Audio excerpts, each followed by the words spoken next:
Okay, again, my name is Jeff Cooper. I have a tailor spatial frame here due to a tibial osteotomy because I was bow-legged. That's where they straighten out the bone. I've done several videos on some products that I use for infection, for keeping it under control. Did a video on sleeping that was important to me. Also on clothing, went over some clothing that I have.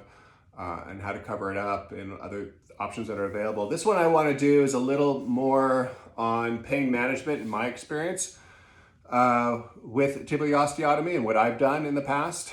And I'll tell you some do's, I'll tell you some don'ts. First thing is I had this one done about 11 years ago due to being bow-legged. This one progressed over 11 years to where I couldn't walk anymore, wore out the inside of my knee.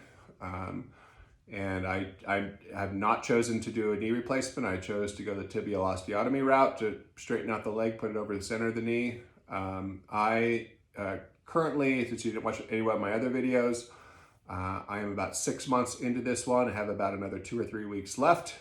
This one was 5 months overall. I am older, I'm 55 this year. When I had this one done, I was 44, I guess. So I guess being older is another one. So give me my experience on when I had this one done 11 years ago.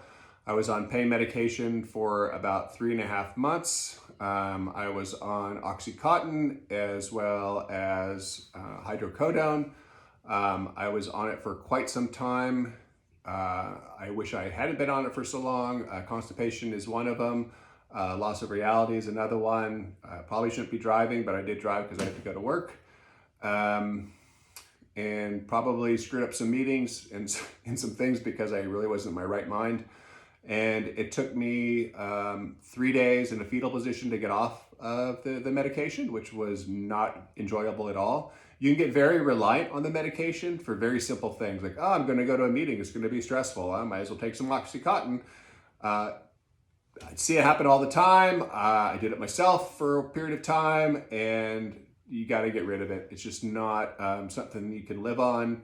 It's not something that's good for your body or good for your partner or good for your coworker staff or for your life or for your heart. So don't get reliant upon it. If you do, seek help. Just get some help. It's not a big deal. It happens all the time. Surgery is one of those things that they prescribe medicine for. It is super painful. I agree with you. It's very painful. So the medication is useful, but get it off as soon as you can. The one I had just done, I'm a little wiser this time. However, I did have sleep apnea surgery about 9 months prior to having this done. 9 months to a year, I think probably 9 months to a year prior to this having done.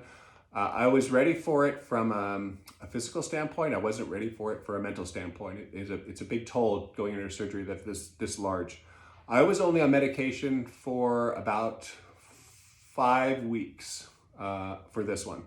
And I was just on, I was on Oxycontin, and then I was on oxycodone, synthetic versus the real thing. One is short-lived, one is a lot longer lasting. The longer lasting one was the synthetic that I was on, and I switched. You have to be off of the other medication for 24 hours before you can get on the synthetic one, and vice versa, because of the way it makes your, I don't know, I'm not a doctor, makes your brainwaves do or something. And the long-acting one was really nice because it did last a lot longer. However, it made me very nauseous. So I didn't like that at all. So I would have to take anti-nausea medication because I do get very nauseous very easily. But I did get off of it. I didn't really have any withdrawal syndromes with this one. And then I would just take Tylenol for the most part. And that did help out a lot. You never want to take ibuprofen. It prevents the bone healing.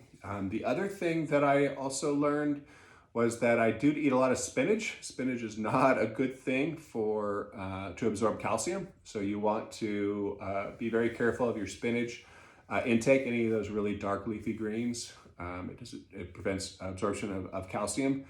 I will be very honest with you, is that during about a month during this process, I had to go back to work, and I was using that nicotine gum.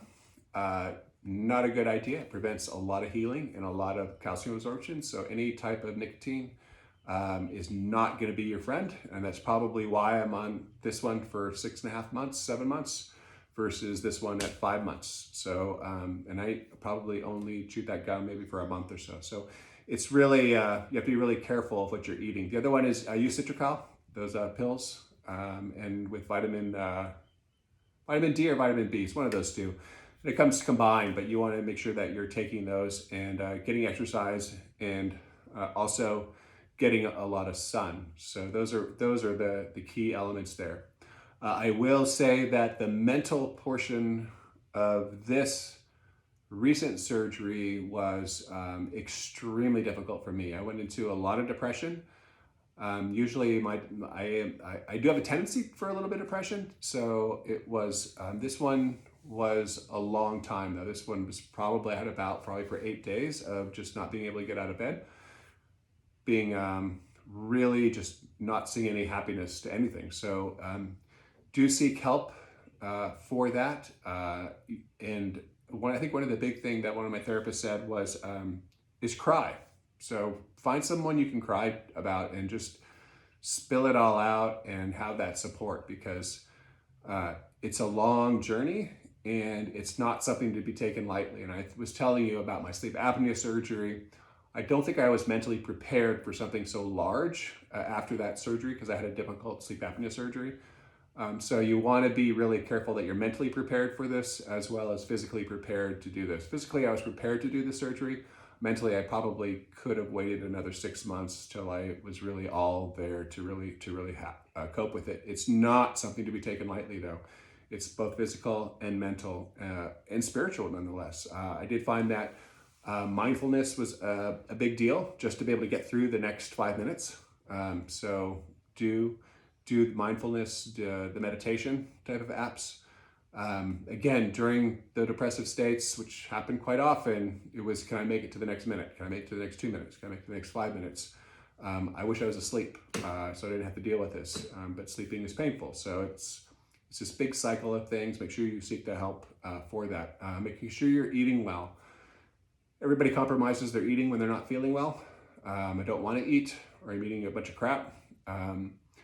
You need to make sure that you eat well and make sure that you're getting a lot of fiber. Anytime you're on medication, you're going to get constipated, and that's not fun. And you're also going to get cold. So as I mentioned in my clothing video, I was always cold when I was taking medication, always. Get yourself a bunch of hats that you like wearing, and wear around the house. This will help a lot with your discomfort. You're going to be cold. It's just one of those things with medication. Always have blankets and get an electric blanket. They're relatively inexpensive when you're sitting on the couch. Plug it in and get warm, and just don't be cold, because it sucks being cold. Drink lots of water. Alcohol was off limits for me just because it's a depressant, and I was already depressed to begin with, and so that was something that I didn't do. Pot works. Pot was helpful, but it's not. It wasn't something for me that was like, oh, thank God I have pot. It was just a relief from the every minute torture that I was going through. So it was a relief, but I certainly think that it inhibits a little bit of the healing process. So that's my experiences. And again, I have a lot more I could share, but this is a short video, and I just wanted to give everybody a heads up that medication is great. You need it, you absolutely need it for the 6 months. Just be prepared to get off of it as soon as you possibly can. Not when all the pain goes away, but when you can tolerate the pain. That's the key, is that when you sit on that couch and you are literally, wincing, you need the medication still. If it's just uncomfortable and it hurts, then you probably don't need the medication. You could probably go to Tylenol. And get off it as soon as you possibly can. It'll just make your whole insides and your brain and everything else just better as you move forward. One frustrating portion that I do have, and I'm going to save this for obviously the end of this video, is these stupid fixators need to have a dip in the back. If you and again, when you look at your X-rays and you're looking at your progression, your progression is going to be on the back side of where your bone was cut. The reason for that is because again, I'm not a doctor, but this is what my doctor told me. It's because of the circulation. The circulation goes to the muscles in the back of the leg, and so always try to move your leg as much as possible. That's the key. Get that circulation going. That's what makes you heal, is the circulation, getting those red blood cells to the bone, getting that circulation going. So anytime you can increase circulation, the better off you're going to be. But this fixator is designed, it prevents you from bending your leg. So I can't use my Peloton, which is sitting right here. I can use it on one leg, but it's freaking boring using it on one leg. You really can't ride a bike, you can't swim because you can't kick, because it stops you from kicking, and it obviously scrapes you up as well. But if they had designed these so you could just, I don't know, plate something here and have it bend down so you could move your leg, my God, I think everybody would heal probably 2 months faster just to get the circulation going in that leg. I don't know why they don't promote that.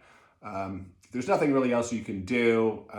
The doctor that I have is David Lowenberg, is an expert in his field, and he's tried a lot of different methods. And again, his whole thing is just beat on it. You got to get it moving. You got to get that circulation going and get that bone just taxed so it wants to heal, and that circulation so it wants to heal within that area.